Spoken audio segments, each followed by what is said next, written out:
आपकी अदालत में AIMIMના ચીફ અસદુદ્દીન ઓવૈસી પર આરોપ છે કે તેઓ માથું નમાવતી સરકારની સાથે ઊભા છે. હવે જુઓ, દુનિયામાં ઘણીવાર કહેવામાં આવે છે કે ડોનાલ્ડ ટ્રમ્પે 16 વખત કહી દીધું કે મેં હિન્દુસ્તાનને ડરાવી દીધું, નમાવી દીધું, મેં ટ્રેડ ડીલની ધમકી આપી એટલે હિન્દુસ્તાને વોર રોકી દીધી. નહીં, પહેલા તો ડોનાલ્ડ ટ્રમ્પને નોલેજ જ બરાબર નથી.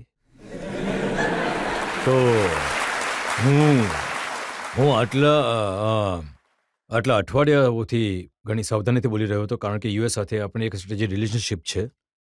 પણ જો એ બગતા જ જાય છે તો પ્રાઇમ મિનિસ્ટર એમની સાથે અડધો કલાક ફોન પર વાતચીત કરી, ફોરેન સેક્રેટરીનો વિડીયો આવ્યો, એના પછી પણ એ ફરી કરી રહ્યા છે કે રોકાવી દીધું. બસ બોલતા જ જાય છે એક જ શ્વાસમાં, મેં રોકાવ્યું. કરે શું કરે છે ભાઈ?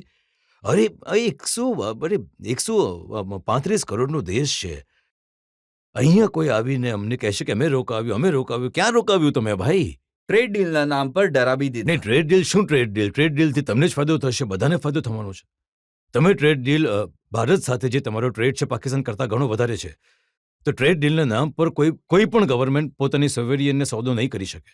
ના તો થશે. આપણે દેશને આઝાદી કેમ અપાવી અંગ્રેજોથી? કે આપણે પોતે આઝાદ રહીશું, આપણે નિર્ણયો લઈશું આપણા ભવિષ્યના. તો આ તો કોઈ જો ટ્રમ્પ એ સમજી રહ્યા છે કે હું કંટ્રોલ કરીશ, એ ગલત ફહેમીનો શિકાર છે. પાકિસ્તાનનો યુએસ સાથે ટ્રેડ $4 બિલિયન છે. ભારત સાથે અમેરિકાનો ટ્રેડ $180 બિલિયન છે. હવે જો બાયલેટરલ ટ્રીટી થશે તો $500 બિલિયન ટાર્ગેટ છે. એ અમને $5 બિલિયન જોઈએ છે કે એમને $500 બિલિયન જોઈએ છે?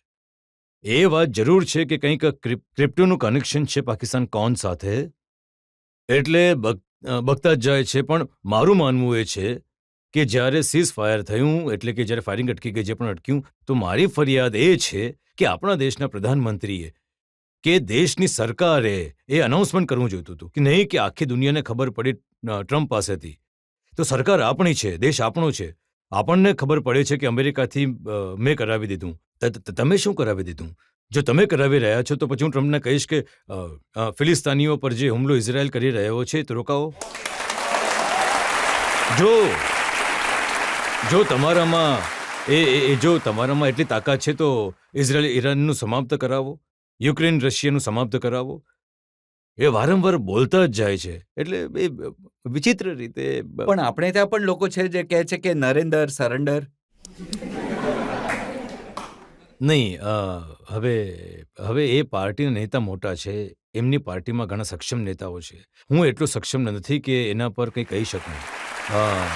પણ એ એમનો રાઈટ છે, અને મારી ફરિયાદ માત્ર એક જ છે. દેશના પ્રધાનમંત્રીએ અનાઉન્સમેન્ટ કરવી જોઈતી હતી. પણ હું એ ફરીથી કહી રહ્યો છું આ વાતને કે આપણને તમામને ઘણો ગર્વ છે, ફક્ર છે આપણા દેશની ફોર્સિસની ઉપર, અને જેમણે ઘણી બહાદુરી સાથે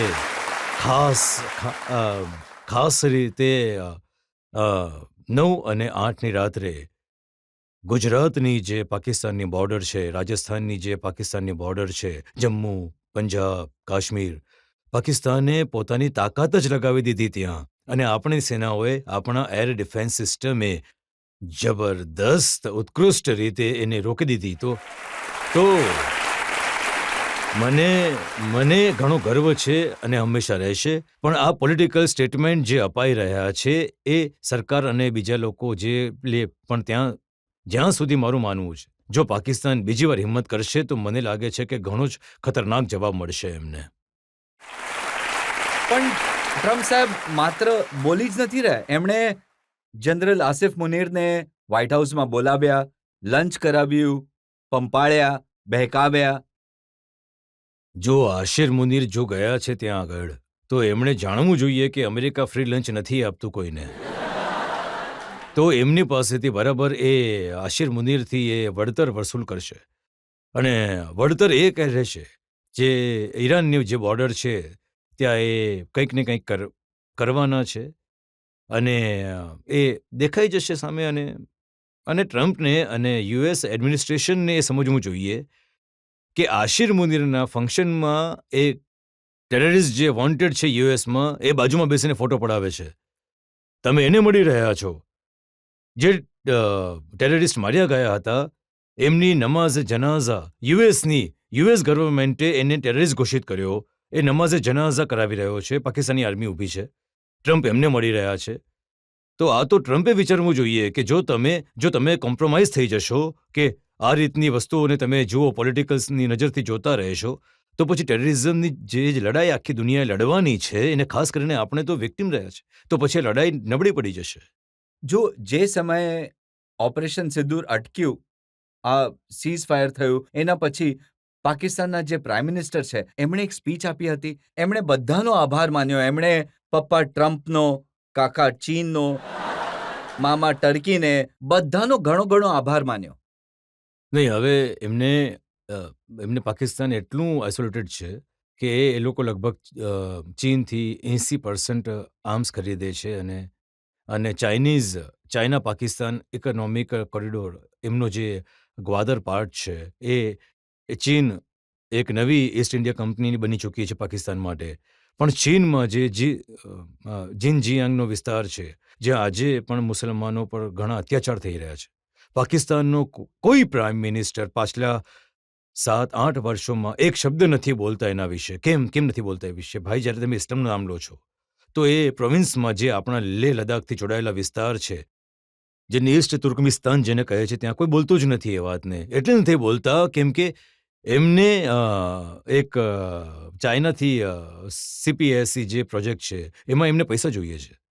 એમને ચાઇનાના તમામ હથિયાર જોઈએ છે. ચાઇનાથી એમને પોતાનું ઇલેક્ટ્રિસિટીનું સામાન જોઈએ છે. તો એટલે કમ્ફર્ટેબલી એ જ્યારે વાત આવે છે તો ઇસ્લામનું નામ લે છે અને જ્યાં ચીનની વાત આવશે તો ભૂલી જશે. અચ્છા, ટર્કીની વાત. ટર્કીએ પોતે જ જે કર્ડિશ ટેરરિસ્ટ ગ્રુપ છે, હવે તેમણે એમની સાથે વાતચીત કરી લીધી, સમાપ્ત કરી દીધું, પણ એ બોમ્બ કરતા હતા, પોતાના દેશમાં બોમ્બ કરતા હતા. હવે તમે કહો તમારા દેશમાં તમે એરફોર્સથી એ ગ્રુપ્સ પર બોમ્બ કરતા હતા, પછી તમે સિરિયામાં એ ગ્રુપ્સ પર બોમ્બ ફેંક્યા. તો આ એક વિચિત્ર એક કોલેશન બન્યું છે. આ લોકો પણ નથી સમજી રહ્યા કે તમે જે વસ્તુ જે પાકિસ્તાનને તમે લોકો સપોર્ટ કરવા જઈ રહ્યા છો એ પાકિસ્તાન ટેરરિઝમને ક્યારેય નહીં છોડશે. એમનો ડીપ સ્ટેટ આર્મી હંમેશા ટેરરિઝમને પ્રમોટ કરતા રહેશે, અમેરિકાને મૂર્ખ બનાવે છે. અમેરિકા પાસે બધું મેળવ્યું છે અને ઘણા લોકોને પકડીને હવાલા પણ કર્યા, ગોન્ટો વે પહોંચાડી દીધા પૈસા લઈને. પણ પાકિસ્તાન આ વસ્તુને બદલશે નહીં. ના, જુઓ, પાકિસ્તાન એ કહે છે કે 30 વર્ષ સુધી અમે અમેરિકાના કહેવા પર આતંકવાદનો ડર્ટી જોબ કર્યો અમેરિકા માટે. અમે તો પોતે જ વિક્ટિમ છીએ આતંકવાદના. જવાબ તમે પોતે જ કહી રહ્યા છો કે તમારો ઉપયોગ થયો છે, તો તમે વિક્ટિમ ક્યાંથી થયા? તમે વિક્ટિમ ક્યાંથી છો? તમે તો પોતાના એમના હાલના ડિફેન્સ મિનિસ્ટરનું નિવેદન આ વાતને સાબિત કરે છે કે તમે હાઈએસ્ટ બિડર માટે પોતાની પ્રામાણિકતાને વેચવા તૈયાર છો અને તમે વેચી દીધી. જે લોકોને તમે માર્યા એ શું મુસલમાન નહીં હતા? જે લોકોને તમે પરવાનગી આપી ડ્રોન અટેક કરવા માટે, ભલે કોઈ પણ યુએસ પ્રેસિડેન્ટ હોય, તો એ તમારા જ ટ્રાઇબલ વિસ્તારો હતા જેમાં મુસલમાન રહેતા હતા. તો આ પાકિસ્તાન, જુઓ, આ પાકિસ્તાનમાં એક ગ્રુપ છે જે બસ આ જ ચલાવે છે, ભલે ગમે તે થઈ જાય, અને એમાં આર્મીનો ઘણો મોટો રોલ હોય છે. પબ્લિકમાંથી હજી સવાલ લઈ શકીએ છીએ? સર, મારો સવાલ તમને એ છે કે શું તમને લાગે છે કે પાકિસ્તાનને અક્કલ આવી ગઈ હશે? હવે એ આતંકવાદી હુમલાઓ નહીં કરે? નહીં, ક્યારેય નહીં આવે બુદ્ધિ. જ્યાં સુધી પાકિસ્તાનની આર્મી દેશને કંટ્રોલ કરતી રહેશે, એમના દેશને, અને ત્યાં ટેરરિસ્ટ ગ્રુપને શરણ આપતા રહેશે, એ નહીં સુધરે. જુઓ, ત્યાં આપણે જોઈએ છે કે હાફિઝ સઈદ, મસૂદ અઝહર, લખવી, આ બધા ફરીથી દેખાવા લાગ્યા છે રસ્તા ઉપર. આ ફરીથી દલીલો કરવા લાગ્યા છે. હવે સુધારીએ તો સુધારીએ કઈ રીતે? એમને કઈ રીતે ઠીક કરીએ? નહીં, એમને તો પહેલાં તો FATAના ગ્રે લિસ્ટમાં એમને ફરીથી લાવવા પડશે. ફાઇનાન્શિયલી એક્શન ટાસ્ક ફોર્સમાં જ્યારે આવશે તો એમને જેટલા પૈસા IMFથી કે બીજા દેશોથી આવી રહ્યા છે એના પર એક રેગ્યુલેશન હશે, મોનિટરિંગ હશે. અને બીજી વાત એ છે કે જેટલું ટેરરિઝમ માટે આ પૈસા જાય છે એ બધા ઇલીગલ રીતે 2018થી 2022 સુધી પાકિસ્તાન FATAમાં હતું. ત્યારે જઈને મુંબઈનો જે 9/11ની જે ઘટના બની હતી તેની ટ્રાયલ આગળ વધી. સાજિદ મીર નામનો એક માણસ હતો જેને પાકિસ્તાનમાં કહે છે કે મરી ગયો. જ્યારે FATAમાં આવ્યું પાકિસ્તાનમાં નામ, તો તરત પાકિસ્તાનના ISIએ કહી દીધું કંઈ એ જીવતો છે. એટલે મરવાવાળાને જીવતો કર્યો અને પછી ત્યાં કોર્ટે કંઈક સજા બજા આપી દીધી.